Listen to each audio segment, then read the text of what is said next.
Okay, lights on, cameras on. It's me. It's my time. Welcome to 25%. Oh, guys, I'm having fun. I'm getting used to it. Another filming. Have a great guest. Click like, click share, follow, leave a comment. I have Martell here. We're going to have him and Shalel get some stuff together where we can put email addresses if you want to send us email. Shalel, put the email address right here for them. So I want you guys to start sending us emails. Today is a good day.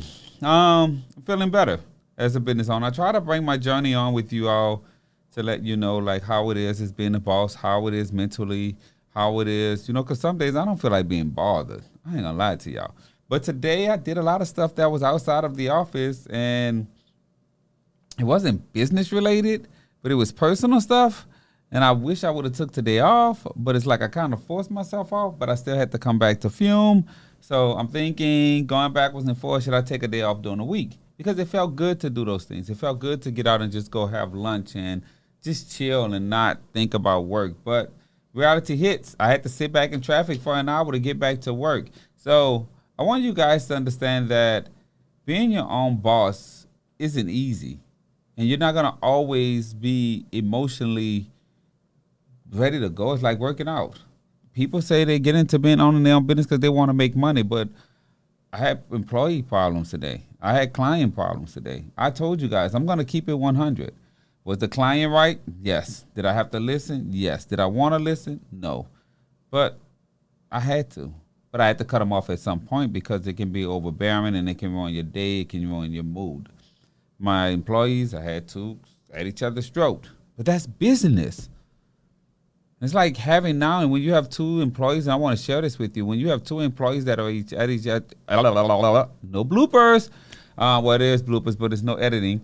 But when I have two employees, or any business owner have, and I hope you guys take this information, when you have two employees that are at each other's throat, now you have two disgruntled employees that are angry and not going to get nothing done because they're angry and they're bickering. And yes, we do have office drama. Not here, but a little situation. But I'm saying when I say yes, there's office drama, businesses have office drama. Businesses have those problems because they're working with different individuals with different viewpoints, different personalities. And those are things as when you have your own business, you may have someone that's over some of your team members that don't agree or they don't get along, they don't like each other, or they just don't like working together. And some may feel because this one isn't doing their part. I don't know. But it's like raising kids, grown kids. You have to deal with their personality. You have to deal with how their mood changes if they had a bad day at home. So this time I'm using to express that to you all. And I know it's a longer introduction than I normally do, but I think I needed to share that with you all. So you all can know that just because you get up, put on your clothes, go to work to your own business doesn't mean you don't have problems. Every day presents its own problem. And I want you to understand that. And the thing about it is, but don't worry about the problem. Think about the solution. And that's my job.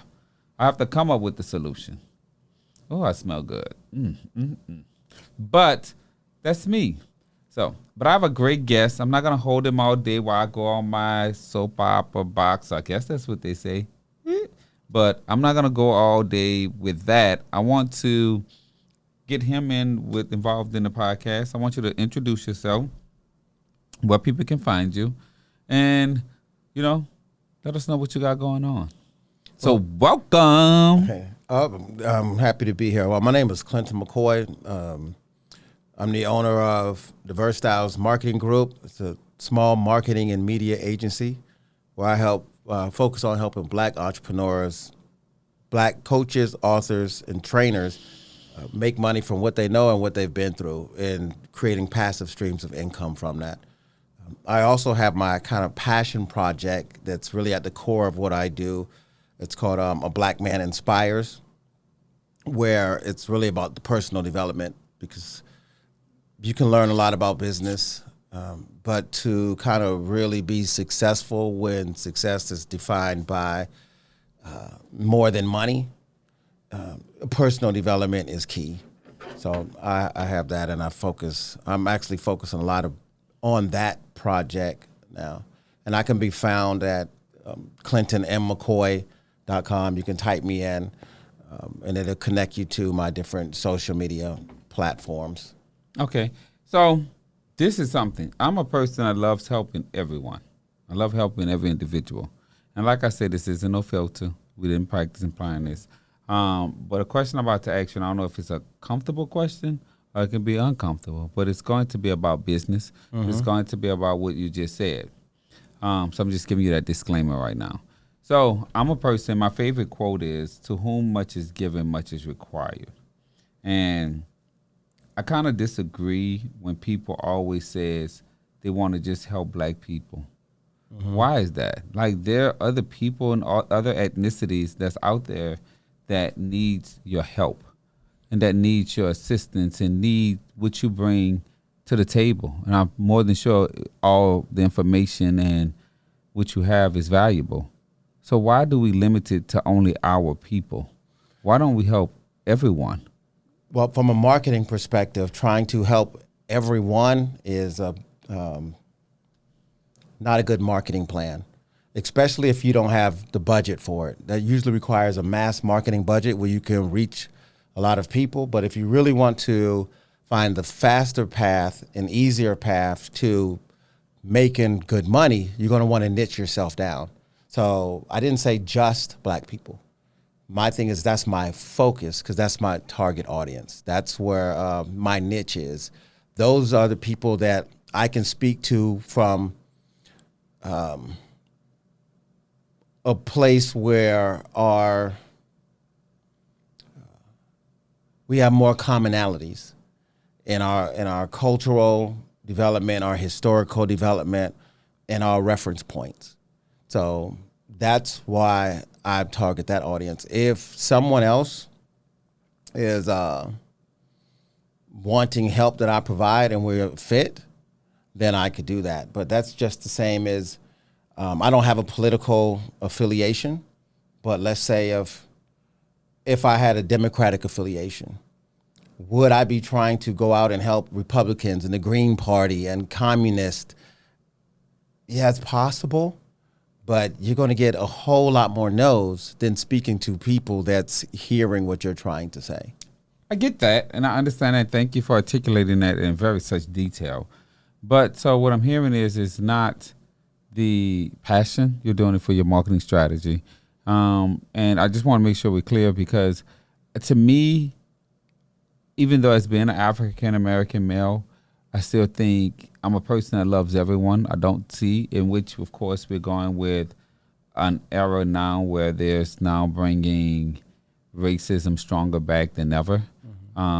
When we know reasons why. I don't have political debates on my show because it's all about business, and I want all people. If you're a Republican, if you're a Democrat, if you're a liberal, lobbyist, whatever, that's your choice. That's your business. It has. I have room here that I have information that I want to share with everyone, and I don't care of your preference. And I have friends. I was talking to one of my friends yesterday, and his name is David Davis. So I hope you're watching the show. So if you're watching the show, you're going to know. But I'm going to text you and tell you this. So I talked to him yesterday, and I was like, and he's a married guy, beautiful family, lovely wife, beautiful daughter too as well, lovely. So I was talking to him yesterday, and I've known him for a few years.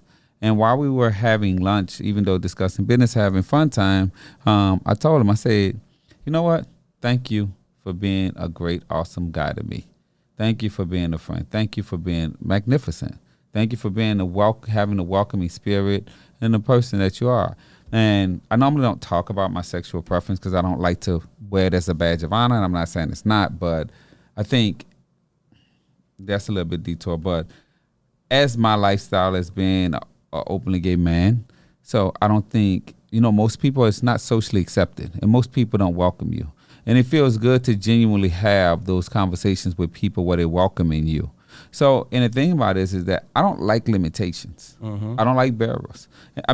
Barrels and barriers or whatever have you. I don't like that. That's just me personally. Because I think if I'm riding down the street and someone walk up to me and tell me they're hungry, I'm gonna feed you if I can feed you. And I'm not gonna look and say I only feed black people. I'm not gonna look to help you. And when customers come in here and they tell me their problems and if I can help them, I don't say I don't target that. I'll find another niche. And I may target a profession, but I'll still leave it open because, of course, like you said, for marketing dollars. But to me personally, and I understand with the Black Lives Matters movements and stuff like that, I just see view differently, and maybe you can help me view it. I understand it, but I'm like the type.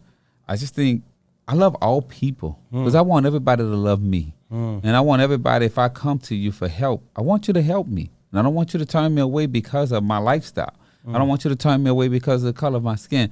Because being successful, and especially in the area where I live, currently reside, I deal with racism more than anything. Because some people may feel I don't belong there, but I don't belong there.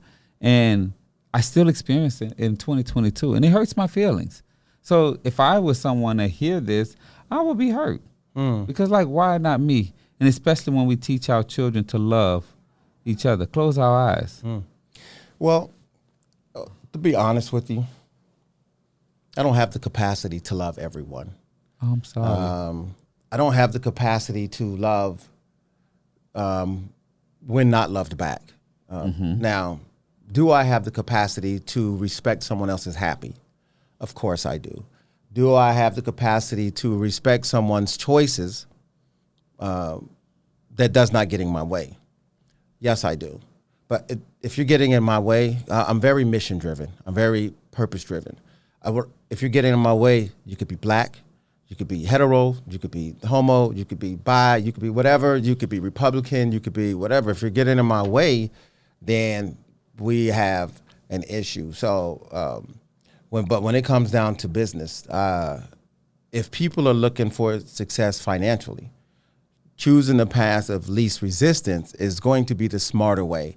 So you're going to start out potentially with your market. That's the big overview. Let's say you're in the beauty market. That's the overview. Now you're going to break that down to a segment, people that focus on hair. Now you're going to even break that down to a targeted segment, people that focus on natural hair. Then you can go even deeper into that niche, that people that focus on natural hair that only uses natural coloring. Now, you can go even deeper than that. But hold on, guys. I want you to understand. You see how he's breaking it down to your niche? So he's helping you guys. And I hope you guys catch on to that. And I hope you guys understand that your niche, just because you go to a certain niche, doesn't mean you can't go to a deeper niche. Doesn't mean. And then normally the more specific that you become inside your business, the less competition you're going to have, the higher price you're going to be able to charge. If you're a general doctor, my prices are high regardless. But you probably found your niche or your path. And I just found my value. And usually, I found my value. Yeah. Usually our perceived value is going to be found in the people that value us. So, like say, if you go into a doctor, you're having a brain tumor. Are you going to pay more to the general doctor, or are you going to pay more to the doctor that specializes in brain tumor? So I'm just bringing this back around to why. So for me, it's even having the courage to say that my focus is black people. Now, here in the Atlanta area, that sounds very easy. But I'm going to ask you this question, not to cut you off. No, I don't mind. So let me help you here. So you help people build business and motivate them, right? I help them build audiences so they can build a passive stream of income online, not just businesses. That's but why general. not just say I'll take a client? I'm just asking questions, you guys, because I love a debate, though. I do. I should have went to law school, and that's not. I'm not trying to give you a debate. I want to let you know that. I don't mind. I'm here for it. You hear, and I love that. But the question is like, why not target small business owners that's just starting out, and why not target? Because that's where you can have a specific target. Why does it have to have ethnicity involved in it versus having the volume of revenue that a person makes? Or I would say even if you have a target, because you more can work with women better. But I just, to take the ethnicity in it is a problem for me, because people that help me get to where I'm at is all walks of life. And what if I had to turn my life, myself around and say, I don't want to work with nothing but African Americans. But here I have Caucasian friends who bust their butt. Well, let me say this. So what if I decide to say I just want to work with children between the ages of 15 and 16? Am I being discriminatory to the children that are 1 to 15 or the ones that are 17 to 24? You're not. You know I'm why? not. So what's the difference when I decide to find my niche in a certain ethnicity? Even if I was to say not just black people, if I was to niche it down more and say black women, if I was to niche it down more to say black women between the ages of 25 and 37, I could niche it down more to say black women between the ages of 25 and 37 who have never been married but have 2 children. But the problem is though, because see, the thing about it is when you narrow it down to just the age demographic instead of ethnicity, or you can narrow it down to sex, you're leaving a playing field. You're leaving it plain, leveling a playing field where it's Well, doing that 9 times out of 10, especially for people that are bootstrapping their business from the ground up, you're just going to make your revenue grows not to cut you more off, difficult. my text came in on my Apple Watch and I got distracted. I don't know what that is, but I'll deal with that afterwards.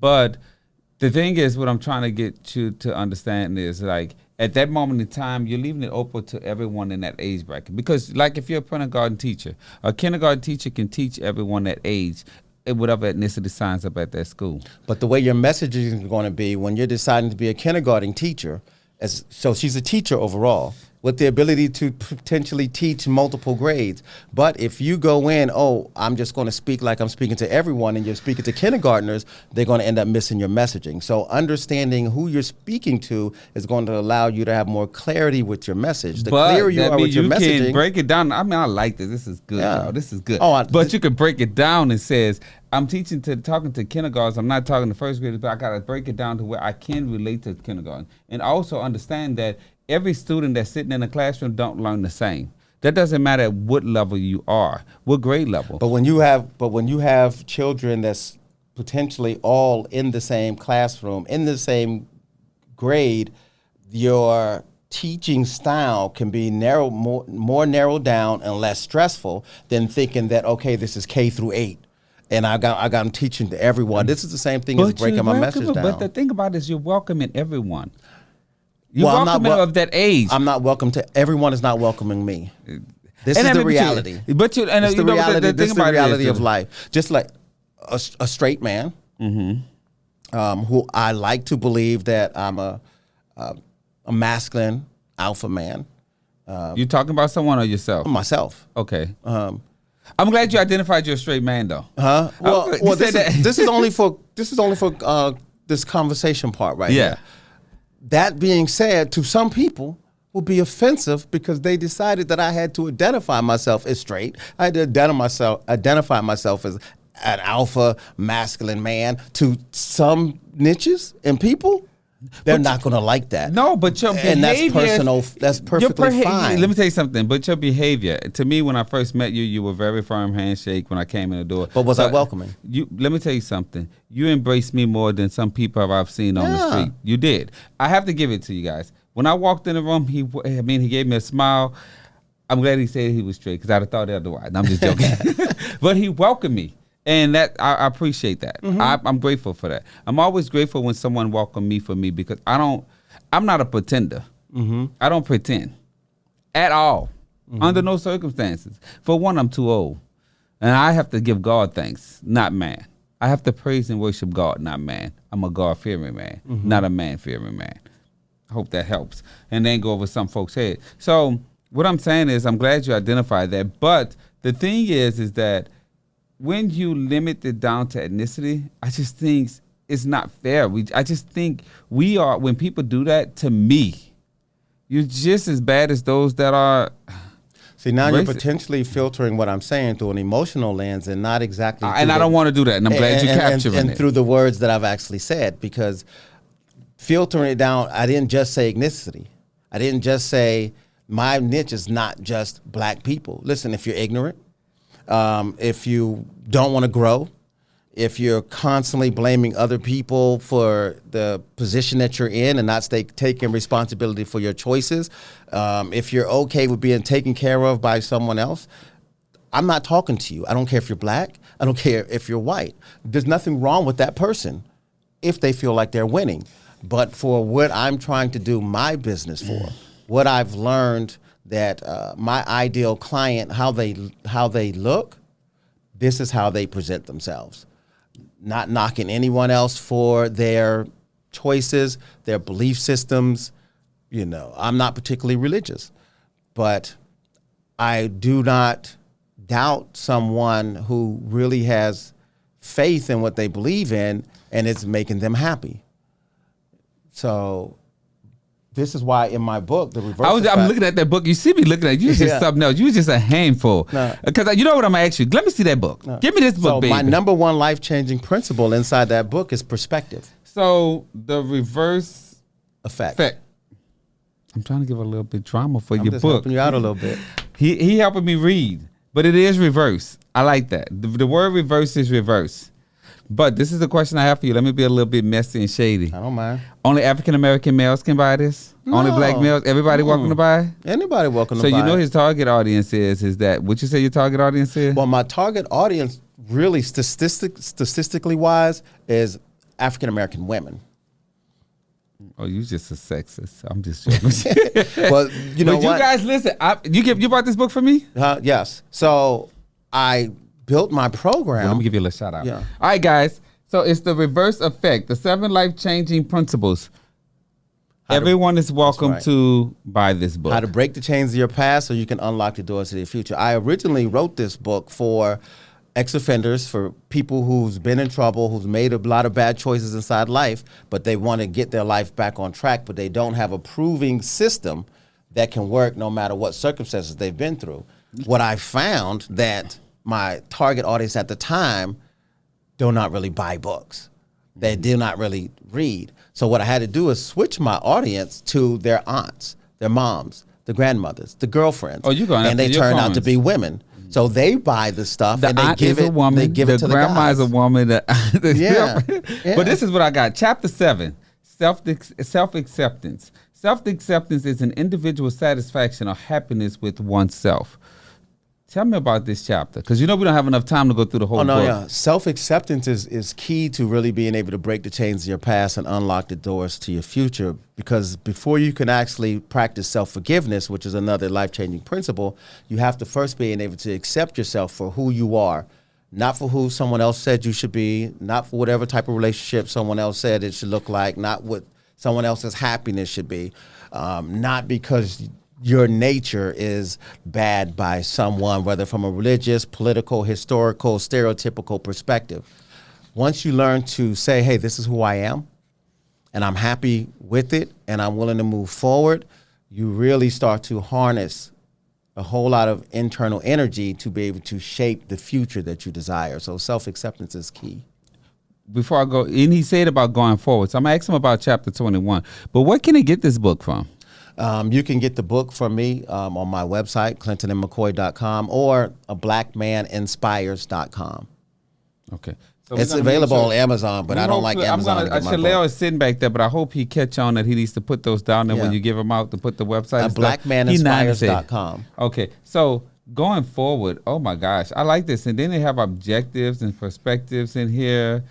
Okay. So guys, this is a guide. Yeah, it's not just a book. It's a goal achievement. It's a personal development and goal achievement manual based on a format that has to work for someone that's been left home at 15, expelled from school in the 9th grade, started joining the gang, being a Crip, jails, drugs, shootings, all that stuff, prison, never had a job before they was 36, and being able to have a formula that you can put yourself on a path that no one will be able to know your past, and you can create the future that you desire by following the process inside there.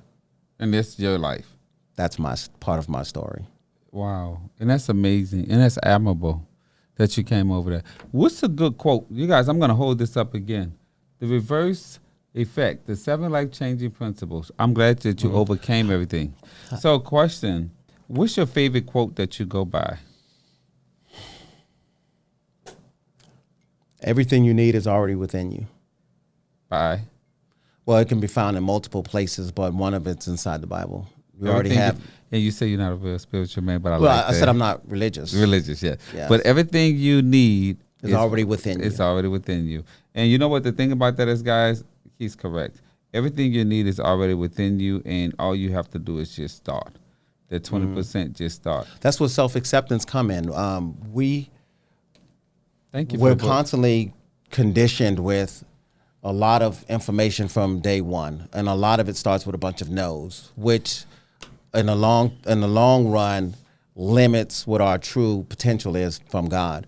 We have limitless potential when we embrace the possibilities, and first of all, learn to understand that a lot of the mistakes that we potentially make in life are just part of life's learning curves, and these are not some things, in my opinion, that's going to doom us to an eternity of a place that we don't want to be in, when we couldn't even make better decisions because we didn't even know better, if that makes sense. Okay. That is pretty good. That's pretty good. Thank you. And I apply this stuff to business as well. And getting back to what you were saying about choosing your market, for me, most people that's going to be accepting of what I've been through and still are willing to pay me $3, $4, $5, $10, $15, $20,000 to help them get to where they want to be, turn out to be black. I mean, if it works. Now the key word is most, because there are other people that has come into play on my journey. But when you're thinking about, as a business owner, your marketing dollars, first of all, you already know this as a person that has a business. If you don't have a marketing budget that has several businesses, if you don't understand marketing and sales, first of all, the truth is you don't have a business. You might have a side hobby, side hustle. I tell people all the time, you just reserve the name. When you pay for LLC, you don't have nothing going. You just reserve the name. So, but you have to budget your funds appropriately if you want to grow, because to grow a business requires funds. Now, if you want a nonprofit, I'm not talking about a nonprofit legally because they make a lot of money. But if you want something that you're doing a lot of, but it's not making you any profit, yes, don't invest money inside of it. Don't invest about marketing. Marketing, I like to say, marketing is the root and sales is the fruit. Understanding your marketing, who you're speaking to, makes a difference. Can I walk into a room with a very diverse group of people, whether it's ethnicity-wise, cultural-wise, religious-wise, political-wise, and navigate that room and still be effective with what I want to do? Yes, because I understand marketing. And the core of marketing is not the selling part, it's the understanding of people. So if I'm in certain people, yes, I could shift and do what I want to do. But my point in business where I am right now is I want to be comfortable. I want it to be as easy as possible for me to do what I need to do. And so I talk about this in my course. It's called the PVP Index, figuring out the right people that's going to pay you what you want and value what you're giving them, making it easy for you to work with them. And this happens to be the niche that I fell into. Now, if it was just about the money and this value came from other people, then that's what I would do. But I'm fortunate enough now that I can give my value where I feel it's more needed. Unfortunately, a lot of other ethnicities have had a longer time to operate as business owners. Mm-hmm. As black people, we probably had about 30, 40 years.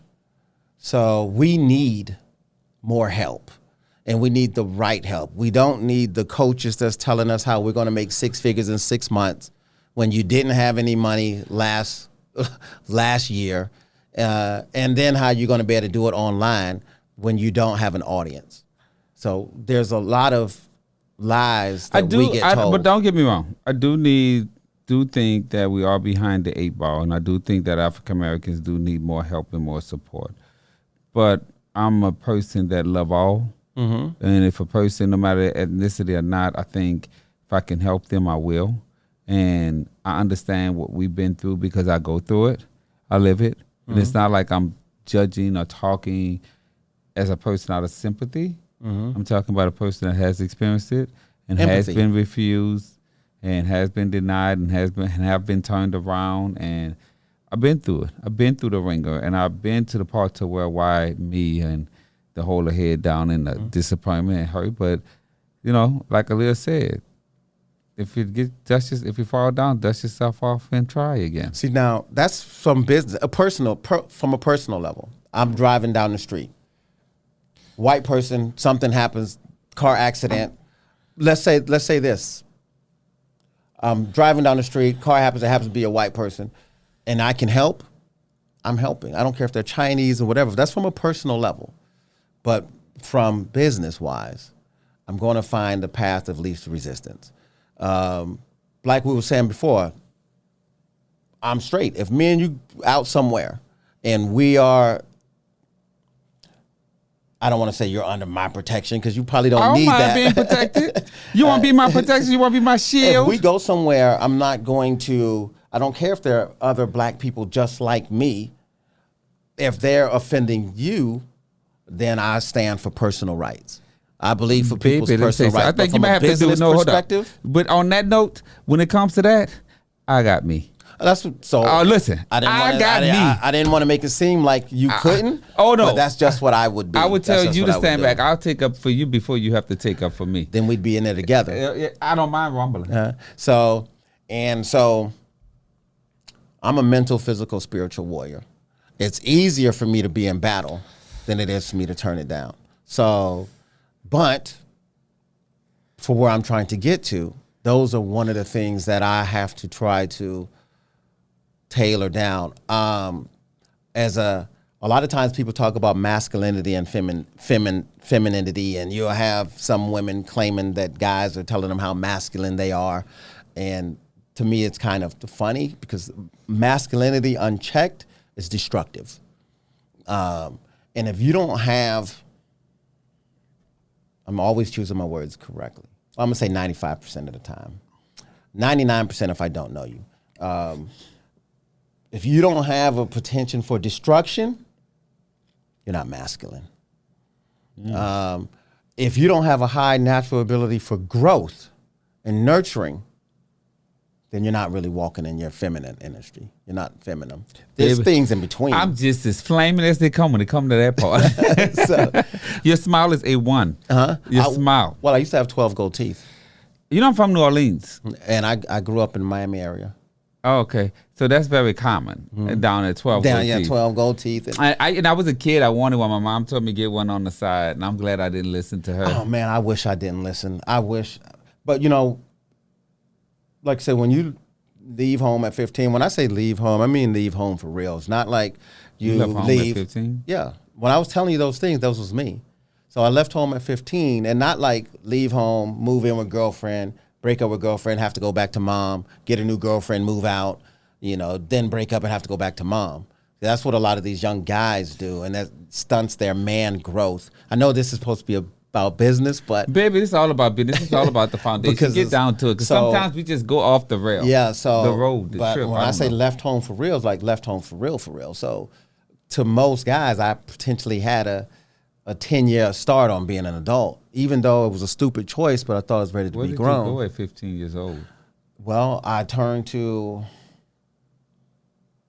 started out robbing, and then when I found out that the folks try to give you a whole lot of time for taking people's stuff, I went to selling drugs, something I thought I wouldn't do because when I left my dad to live with my mom, she was on drugs, and I had never really experienced that. So my life from 14 to 15 made like a polar shift, you know. But so I turned to that, and I lived in hotel rooms. And when I didn't have hotel rooms, sometimes I slept outside. Oh, wow. You know, and then I turned to the same drugs that I was offended from my mom using for a while. So you started using drugs too? At 15. At 15, I went from not smoking cigarettes, not drinking, straight athlete, never really missing a day of school up until my 8th grade year, to when I went to live with my mom. I didn't make it out of the 9th grade. I got expelled. They started smoking cigarettes, drinking, using cocaine, and I went through a lot of that stuff until I was about 30. I didn't have a self-identity, so because I came from the West Coast and I had started doing some Cripping stuff out there, when I came, I identified myself as a Crip, and I tried to live to that definition. If you look up the definition of a Crip or gangster, those words, I try to fit all those words in every aspect for the next 16 years. So how old are you now? 49. Okay, we're not too far a difference in age. At least not numerically. Huh? At least not numerically. I am. I'm right behind you. But the thing about it is I had a tough, upbringing. So how did you overcome and what made you change at 30? Well, the process started when I probably was about 27. Because of things that happened to me as a child, I talk about it in my book, sexual abuse, physical abuse. I had a rage in me, and definitely of being vulnerable was a position that still to the day I'm never comfortable being in. But I lost the question. What was the question? Because I was thinking back. What made you change? Oh, change. I got in an accident when I was 27 that took away my ability to impose physical threat. And it put me back in the vulnerable position that I was in as a child. And it made me start thinking, because up until that point, I never thought that I'd live to be past 30. So I made a lot of choices based on that decision. When I was injured and in a hospital in a recovery time, I was like, okay, well, what happens if you live to be 60 or 70 or 80 or 90 and you're broke down and you haven't invested in people? You're using fear as your reason to get people to go by what you're saying. And when you're not in a position to be able to present that fear, first of all, then people are going to be coming back to bite you. So it was kind of that, and this is the shorter version of it, but it was that, what type of future, once I started to believe that I could have a future that I'm going to have, and then what could I do? And the vision from God, I had got a vision from God while I was on the ground during my accident of what my life could be, which I didn't believe. But at that moment, a seed was planted. And I always kind of go back to like the story of Job. Oedipus and Job? Yeah, when he ran from his thing, even though he had the vision of what he needed to do, it took him some time to get on board. So it still took me 3 more years to start to say, hey, I could potentially live that life. And that life is the person that I am now, who at that time, I couldn't envision myself being this guy, because I would have thought I was square. I would have thought, I probably even would have called myself gay, even though I'm not. But at that age, when I'm thinking I'm ultimate gangster, dressing in fitted clothes, speaking clearly. We one thing we're gonna do on this podcast, we're gonna be honest. Okay. Yeah. Well, I always try to be this is my honesty. As I tell people, I try to be as honest as I can, or honest as I believe someone deserves. Well, I think they deserve the honest truth. Yes. So this is the thing. This was good. It was a good session, and I'm glad this book, and I hope these guys want to dive in this book and, want to read it, because, man, you had a whole different outlook, and I think this was great. It was healthy, and I have a better understanding of you, and I hope everyone have a better understanding and want to support and get the book. The Reverse Effect. Click, like, click, share, follow, tell a friend.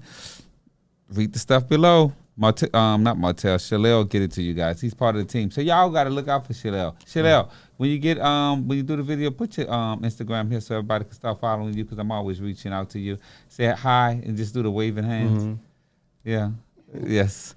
And I just want to say this, because I know one of the things you want to talk about is to entrepreneurs, and this could fit any entrepreneur, but I really want a lot of Black entrepreneurs and women Black entrepreneurs, because they fall into this trap of listening to the myths that they hear on social media, into the hype, and believing because someone makes them feel like whoop, whoop, whoop, that they're the actual person that can help them grow their business online. And this is for coaches, trainers, and authors. And I specifically speak to them because most of them are having services that they're offering, and they are limiting their financial growth potential by having a service that requires them to show up, instead of putting themselves in a position where they can build an audience online and make money without showing up, by creating digital products that they can charge at multiple prices and really affect people in a positive way that way. So this is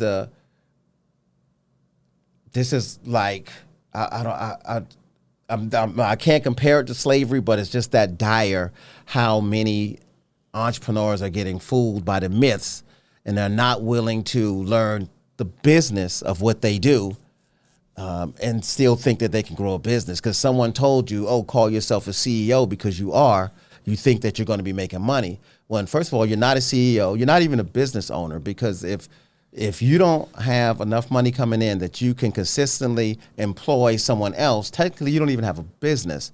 But you know what? You don't need to have a business to make $1 million. You just need income streams. And But if you I would learn how to disagree do with that. mm-hmm. Because I don't think you have to have enough to pay someone else. Because you can have your own business to be a one-man show to want enough to take care of the business and take care of you. That's why I said according to the definition. So that's one of the things I learned from But I being don't in the agree streets. with you there. Yeah, it's not me, as I'm saying according to the definition. What definition is that? If you look up the definition of a business owner or a small business owner is supposed to have about 250 employees and up. So we're even talking about a solopreneur. So let me tell you something.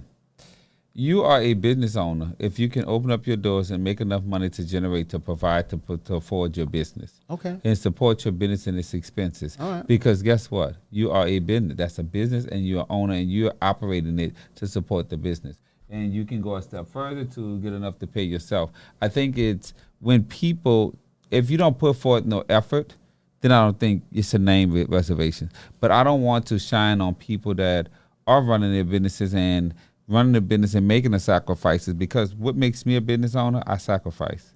I make selfless decisions. Selfless. Because I'm not selfish. you could be a monk and follow the same definition. You can, but I'm not. There's a difference. So, and I don't want to make people feel like, oh, I'm not a business owner, when that's the motivation that's driving them to get up and they may get their break the next day. So I don't want to do that. And I'm not either. But you're doing that.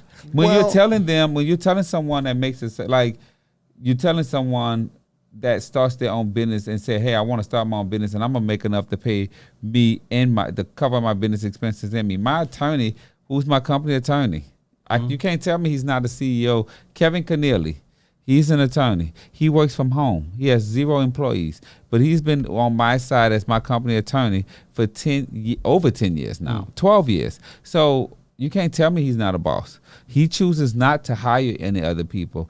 That in black and white, it's mindset. Like what tells a person that they get, not the act. It's the mindset. I see, and this is one of the reasons. One of the things that I've also learned is, I got y'all in here. I know I like to be. I got y'all in here. I like to be very literal when I speak. So a lot of times you can say certain words, and when people filter it through different filters, they will take what you said out of context. That's why I said to the definition. Me myself, I don't strive to be a business owner. I'm just trying to make my 10 million.